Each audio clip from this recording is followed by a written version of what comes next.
Hello guys, ഒടുവിൽ സത്യം തെളിഞ്ഞു. അതായത് എല്ലാത്തിനും കാരണക്കാരി ലക്ഷ്മിയാണ്.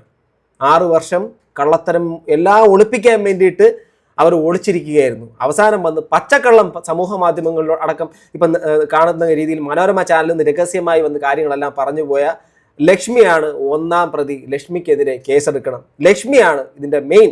ഓക്കെ, ലക്ഷ്മി സത്യം പറഞ്ഞു കഴിഞ്ഞാൽ ലക്ഷ്മിയെ തൂക്കിക്കൊല്ലാനുള്ള ശിക്ഷാവിധി നടപ്പിലാക്കണം എന്നുള്ള രീതിയിലേക്കാണ് നമ്മളെല്ലാവരും ചിന്തിക്കേണ്ടത്.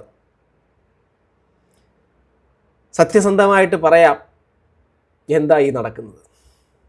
അന്വേഷണ ഉദ്യോഗസ്ഥർക്ക് കണ്ടെത്താൻ കഴിയാത്ത, 6 വർഷമായിട്ടും അവരുടെ നഷ്ടത്തിനെ കുറിച്ച് ഇപ്പോഴും വിലപിച്ചുകൊണ്ടിരിക്കുന്ന, കുഞ്ഞിനെ നഷ്ടപ്പെട്ട, പ്രിയതമനെ നഷ്ടപ്പെട്ട ഒരു സ്ത്രീയെ വലിച്ചു കീറുകയാണ് സമൂഹ മാധ്യമങ്ങളിലൂടെ. എല്ലാവർക്കും സത്യം അറിയണം. ആ സ്ത്രീ പറഞ്ഞതും സത്യം അറിയണമെന്നല്ലേ? അവർ പറഞ്ഞത് മറ്റെന്തെങ്കിലും ആണോ? അവരെ എന്തിനാണ്? ഞാനൊരു കാര്യം, എനിക്ക് സത്യം പറഞ്ഞാൽ എനിക്ക് തോന്നിപ്പോയൊരു കാര്യം പറയാം. അവിടെ കുഞ്ഞ് നഷ്ടപ്പെടുന്നു, ബാലഭാസ്കർ നഷ്ടപ്പെടുന്നു. അതോടൊപ്പം ആ സ്ത്രീ മരിച്ചില്ലല്ലോ എന്നുള്ളതായിരിക്കും ചിലപ്പോൾ ആ സ്ത്രീ ഇന്ന് ഈ നിമിഷം ചിന്തിച്ചുകൊണ്ടിരിക്കുന്നത്. അവർ ഇത്രയും നാൾ വാ തുറക്കാതിരുന്നു എന്ന് പറഞ്ഞ ആൾക്കാർ ഇന്ന് അവർ വന്ന് സമൂഹ മാധ്യമങ്ങളിൽ അല്ലെങ്കിൽ ഒരു ചാനലിന് കൊടുത്ത അഭിമുഖത്തിൽ വളരെ മാന്യമായ രീതിയിൽ ആ ഒരു ആങ്കർ കാര്യങ്ങൾ ചോദിക്കുന്നു, മറുപടി കൊടുക്കുമ്പോൾ അതിനവർ ചിരിച്ചു. അവർ സൗന്ദര്യബോധത്തിൽ നടക്കുന്നു. ആ സ്ത്രീ കണ്ടില്ലേ, ഇപ്പോഴും നഷ്ടബോധത്തിൻ്റെ ഇതൊക്കെ മറന്നിട്ട് അവർ ചിരിച്ചു കളിച്ച് നടക്കുന്നു എന്നൊക്കെ പറഞ്ഞിട്ട് ഇവരെന്തൊക്കെയോ മറയ്ക്കുന്നു, ഒളിക്കുന്നു. അന്വേഷണ ഉദ്യോഗസ്ഥർക്കോ ക്രൈം ബ്രാഞ്ചിനോ നിയമ സംവിധാനങ്ങൾക്കോ ഒന്നും കണ്ടെത്താൻ കഴിയാത്ത കാര്യങ്ങളെല്ലാം വളരെയധികം ഭാവനാത്മകമായി ഒരു കവിയുടെ ഒരു കഥാകൃത്തിൻ്റെ ഒരു നമ്മുടെ തിരക്കഥ എഴുതുന്നില്ലേ, അവരുടെയൊക്കെ ഒരു മനോനിലയിലൂടെ സഞ്ചരിച്ച ആൾക്കാർ കണ്ടെത്തിക്കൊണ്ടേയിരിക്കുന്നു. ആ സ്ത്രീ ജീവിച്ചിരിക്കുന്നതാണ് സത്യം പറഞ്ഞാൽ ആ സ്ത്രീയുടെ മുമ്പിലുള്ള ഏറ്റവും വലിയൊരു ക്രൂരമായിട്ടുള്ളൊരു വിധിയുടെ മറുമുഖം. അവർ ചിലപ്പോൾ ഒരു നിമിഷം ചിന്തിക്കും, ഞാനിനി ഈ ലോകത്ത് എന്തിനി ജീവിക്കണം. അവരും പറയുന്നു, എന്താണോ സംഭവിച്ചത് അത് എനിക്കും അറിയണം എന്ന് പറയുന്ന ആ സ്ത്രീയെ വേട്ടയാടുന്നവർ ഒരു കാര്യം മനസ്സിലാക്കുക. ഒരു നിമിഷം മനുഷ്യൻ്റെ എല്ലാവരുടെയും മനസ്സിനെ ഒരു നിമിഷം മാറ്റിമറിക്കാൻ വേണ്ടിയിട്ട് അവൻ്റെ മനസ്സൊരു അല്പം പാളിപ്പോയാൽ മാറി ഒന്ന് ചിന്തിച്ചാൽ ഇനി ഞാൻ എന്തിനു ജീവിക്കണം. അവർ വളരെ ഉൾക്കരുത്തോടു കൂടി ഇപ്പോൾ മുന്നോട്ട് പോകുന്നതിനെയും കൂടെ അണയ്ക്കാൻ വേണ്ടിയിട്ട് ഒരുപാട് സ്ഥലങ്ങളിൽ നിന്ന് ശ്രമം നടക്കുന്നുണ്ട്. അവരെ കൊല്ലാക്കൊല ചെയ്യുന്നുണ്ട്. എന്തിൻ്റെ അടിസ്ഥാനത്തിലെന്ന് ആർക്കും അറിയില്ല. പൊടിപ്പും തൊങ്ങലും വെച്ച് കിട്ടിയ ചെറിയ ചെറിയ അറിവുകളൊക്കെ വെച്ചുകൊണ്ട് എന്തൊക്കെയൊക്കെ പറയുന്നു. എല്ലാവരും പറയുന്ന ഒറ്റ കാര്യമുള്ളൂ, ഇതിനകത്ത് എന്തൊക്കെയോ ഉണ്ട്, ഇവർക്ക് അറിയാം എന്നുള്ളതാണ്. അവർ പറഞ്ഞു, അവർ ആ കാറിൻ്റെ അകത്ത് ഇരുന്ന കാര്യങ്ങളെക്കുറിച്ച് അവർക്ക് അറിയാമെന്നുള്ള കാര്യം അവർ പറഞ്ഞു. പിന്നെ എന്ത് ചെയ്യണം ഇടേ?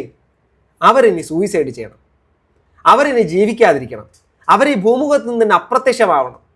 ഞാൻ ഒരൊറ്റ കാര്യം ചോദിച്ചോട്ടെ, ഇത് ലോജിക്കലി ചിന്തിക്കുക. ഈ സ്ഥാനത്ത് ലക്ഷ്മിയും കുഞ്ഞുമാണ് മരണപ്പെട്ടത്, ബാലഭാസ്കറാണെന്ന് ജീവനോടെ ഇരുന്നതെങ്കിൽ എന്തായിരുന്നേനെ ബാലഭാസ്കർ അനുഭവിക്കേണ്ടി വന്നത്? സെയിം. സ്വന്തം മകളെയും കുഞ്ഞിനെയും കൊന്ന ഘാതകൻ എന്ന് അല്ലേ? എന്തടിസ്ഥാനത്തിലാണ് ആ സ്ത്രീ ഇങ്ങനെ ആക്രമിക്കുന്നത് എനിക്ക് മനസ്സിലാവുന്നില്ല.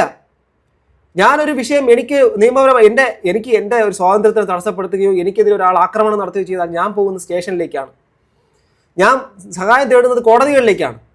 ആ നിയമസഹായവും അല്ലെങ്കിൽ എൻ്റെ നിയമപരീക്ഷ ഉറപ്പാക്കേണ്ടത് ഭരണഘടനാപരമായിട്ട് എനിക്ക് കിട്ടേണ്ട സ്വാതന്ത്ര്യത്തിനെ അല്ലെങ്കിൽ എനിക്ക് എന്തെങ്കിലും അതിനെ ലംഘിക്കപ്പെട്ടിട്ടുണ്ടെങ്കിൽ അതിന് ശിക്ഷ കൊടുക്കേണ്ടത് കോടതി സംവിധാനങ്ങൾ നിയമങ്ങളെ പാലിക്കേണ്ട അല്ലെങ്കിൽ നിയമത്തിനെ സംരക്ഷിക്കേണ്ട ഒരു കൂട്ടം ആൾക്കാരുണ്ട്. അവരുടെ മുമ്പിൽ അന്വേഷണത്തിൽ നടക്കുന്ന കാര്യങ്ങളിലെ അഭ്യൂഹങ്ങൾ വെച്ച് പരത്തിക്കൊണ്ട് ഒരു സ്ത്രീയെ കൊല്ലാക്കൊല ചെയ്യുന്നു. ആ സ്ത്രീ എന്താ പറഞ്ഞത്? അർജുൻ അയാൾ വാക്ക് മാറ്റി 2 തവണ പറഞ്ഞു, അതിനകത്തുള്ള സത്യം എനിക്കും അറിയണം, അതിനാണ് ഞാനും ജീവിച്ചിരിക്കുന്നതെന്ന്. ഒരു കൂട്ടം നല്ല മനുഷ്യരുടെ വാക്കുകൾ കേട്ടുകൊണ്ടാണ് അവരിപ്പോഴും ആ ഇതിൽ ജീവിക്കുന്നതെന്ന്. ഞാനൊരു കാര്യം ചോദിക്കട്ടെ, ബാലഭാസ്കറിൻ്റെ അച്ഛനും അമ്മയ്ക്കും അദ്ദേഹത്തെ നഷ്ടപ്പെട്ടു, സത്യമാണ്. ബാലഭാസ്കറിൻ്റെ അച്ഛനും അമ്മയ്ക്കും അദ്ദേഹത്തിന് എത്രയോ നാളിന് മുമ്പേ ശരിക്കും പറഞ്ഞാൽ നല്ല രീതിയിലുള്ള ആ ഒരു ബന്ധം നഷ്ടമായിട്ടുണ്ട്. ഈ ഒരു വിവാഹത്തിലേക്ക് വന്നപ്പോൾ തന്നെ ആ ഒരു കുടുംബമായിട്ടുള്ള പൂർണ്ണമായ ബന്ധമില്ലല്ലോ. അദ്ദേഹം ഇടയ്ക്കിടയ്ക്ക് പോവും വരും ഒക്കെ ചെയ്യും, ശരിയാണ്. എങ്കിലും ആ ഒരു വിവാഹത്തോടുകൂടി ആ ഒരു സ്ത്രീയെ വെറുക്കുന്നു, അഥവാ ഈ ലക്ഷ്മി എന്ന് പറയുന്ന ആ ഒരു സ്ത്രീയെ വെറുക്കുന്നു, ആ വീട്ടുകാർ വെറുക്കുന്നു. ഇന്നും അവർ പറയുന്നത് പണത്തിൻ്റെ കണക്ക്, ഇൻഷുറൻസിൻ്റെ കണക്ക്. ഇൻഷുറൻസ് വെട്ടിക്കാൻ വേണ്ടിയിട്ട് ലക്ഷ്മിയും കൂടെ ചേർന്നുകൊണ്ട് ഇവരെ കൊല്ലാൻ വേണ്ടിയിട്ട് സ്വന്തം മകളെയും. എങ്ങനെ കഴിയുന്നു? സ്വന്തം മകളെ കൊല്ലാൻ അമ്മ, ഒരു പിഞ്ചു കുഞ്ഞിനെ കൊല്ലാൻ വേണ്ടി ഒരു അമ്മ കഴിയുന്നു. അതുപോലെ തന്നെ കൊല്ലാൻ വേണ്ടിയിട്ട് പോകുന്നവൻ അവൻ അപ്പോൾ വണ്ടിയെ കൊണ്ടൊരു ഇടിച്ചു കയറ്റുന്നു, അപ്പോൾ അവൻ രക്ഷപ്പെടുന്നു, അവൻ സൂപ്പർമാനാണോ, ശക്തിമാനാണോ, അവൻ രക്ഷപ്പെടും, ബാക്കിയിരിക്കുന്ന ബാലഭാസ്കർ മാത്രം മരിക്കാൻ പറ്റുന്ന രീതിയിലുള്ള എന്ത് തരം ഇടിയാണുള്ളത്? എത്രയോ വിദഗ്ധരായിട്ടുള്ള ആൾക്കാർ പല സ്ഥലങ്ങളിൽ ഇതിനെക്കുറിച്ച് പറയുന്നു. ഇതൊന്നും ഇല്ലാത്ത രീതിയിൽ എന്തിൻ്റെ അടിസ്ഥാനത്തിൽ?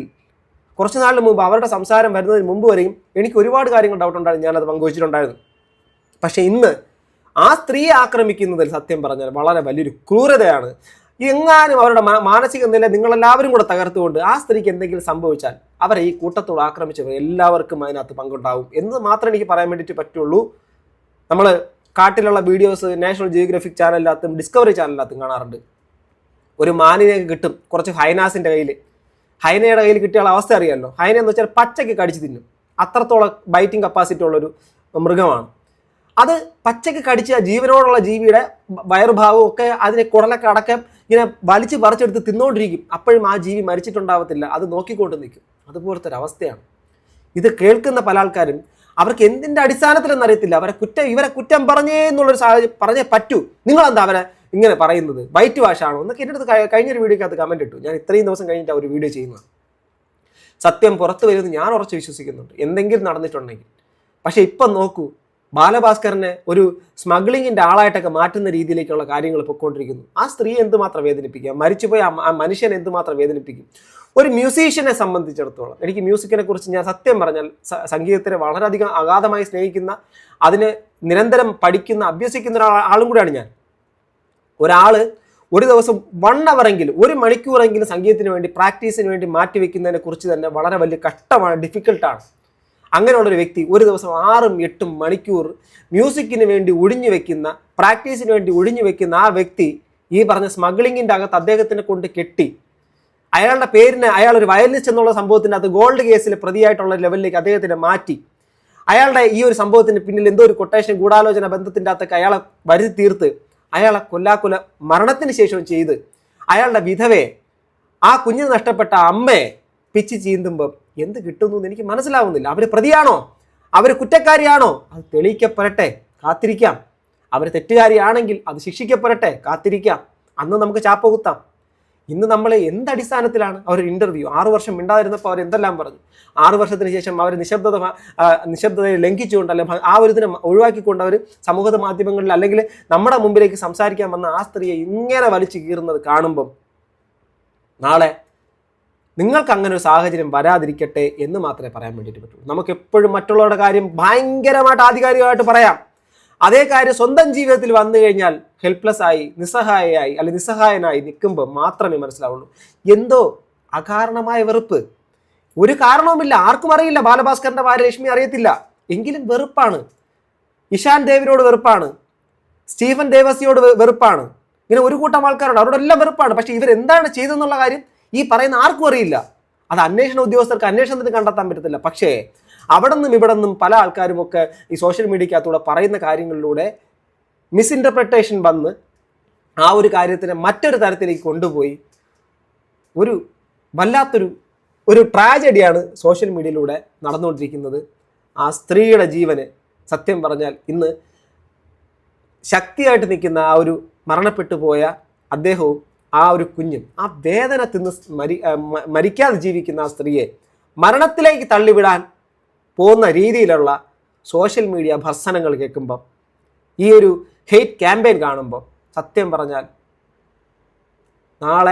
ഇന്ന് ഞാൻ നാളെ നീ എന്ന് പറയുന്ന കവിവാക്യം തന്നെ പറയാനുള്ളൂ. അല്ലാതെ നിങ്ങൾ ആരെങ്കിലും അക്ഷരാർത്ഥത്തിൽ ഇതിൻ്റെ സംഭവ വികാസങ്ങളെക്കുറിച്ച് നേരിട്ട് കണ്ടവരാണോ? ഇതിൻ്റെ എന്തെങ്കിലും കാര്യത്തെക്കുറിച്ച് അറിയുന്നവരാണോ? നമ്മളാരും അറിയുന്ന ആൾക്കാരല്ല. പക്ഷെ തെളിയണം, സത്യം തെളിയണം. അവരെ പോലെ നിങ്ങളെപ്പോലെ ഞാനും അത് തന്നെ ആഗ്രഹിക്കുന്നത്, തെളിയണം. പക്ഷെ അതുവരെ ഒരു കോടതിയിൽ ഒരു ഇൻവെസ്റ്റിഗേഷൻ്റെ ഭാഗമായിട്ട് പിന്നെ അവസാനം കോടതിയിലേക്ക് ഹാജരാക്കുന്ന സമയങ്ങളിലും എതിർഭാഗവും അങ്ങോട്ടും ഇങ്ങോട്ടും വക്കീലുകളും തമ്മിൽ വാദിച്ച് വാദമുങ്ങൾ കഴിഞ്ഞ് അവസാനം ജഡ്ജ്മെൻറ്റ് വരണം. ജഡ്ജ്മെൻറ്റിലാണ് അയാൾ കുറ്റക്കാരനാണോ അല്ലയോ വിധിക്കപ്പെടുക. ഇവിടെ പ്രീ ജഡ്ജ്മെൻറ്റ് എത്രത്തോളം ജീവനെടുക്കുമെന്നുള്ള കാര്യം മനസ്സിലാക്കണം. ഇപ്പോൾ എനിക്ക് 2 കുഞ്ഞുങ്ങളുള്ള ആളാണ്. നിങ്ങളുടെയൊക്കെ കുഞ്ഞുങ്ങൾ നിങ്ങളെ നഷ്ടപ്പെട്ട് കഴിഞ്ഞാൽ നിങ്ങൾ എങ്ങനെയായിരിക്കും? നിങ്ങൾ അതിനെ കൊല്ലാൻ വേണ്ടി കൂട്ടു നിൽക്കുന്നവരാണോ? അങ്ങനെ ചെയ്യാൻ പറ്റുമോ? ഒരമ്മയ്ക്ക് പറ്റുമോ? ഒരുപാട് കാലത്തിന് ശേഷം നിങ്ങൾ ചെന്ന് കാണേണ്ടത് JB ജംഗ്ഷനിൽ എല്ലാ പൈസയും സാമ്പത്തികം ഉണ്ടായ ബാലഭാസ്കറിൻ്റെ കൂടെ ഇറങ്ങിപ്പോയ ആളല്ല ലക്ഷ്മി. JB ജംഗ്ഷനിൽ പോയി കാണണം. അതിനകത്ത് ബാലഭാസ്കറിനോട് ചോദിക്കുന്നുണ്ട്, അയാളുടെ എക്സെൻട്രിക് ആയിട്ടുള്ള ക്യാരക്ടറിനെ കുറിച്ച് അയാൾ പറയുന്നുണ്ട്. അതോടൊപ്പം തന്നെ ഒന്നുമില്ലാത്ത സമയത്ത് നിന്നെ ഞാൻ എങ്ങനെയും പോറ്റിക്കോളാം എന്ന് മാത്രം കൊടുത്ത് ഉറപ്പിന്റെ പുറത്തൊരു സ്ത്രീയെ വിളിച്ചുകൊണ്ടെന്ന് കൂടെ ജീവിപ്പിക്കുകയാണ്. അന്ന് ബാലഭാസ്കർ ഇന്നത്തെ ബാലഭാസ്കർ ആയിട്ടില്ല, അങ്ങനെ സാമ്പത്തിക അടിത്തറയുമില്ല.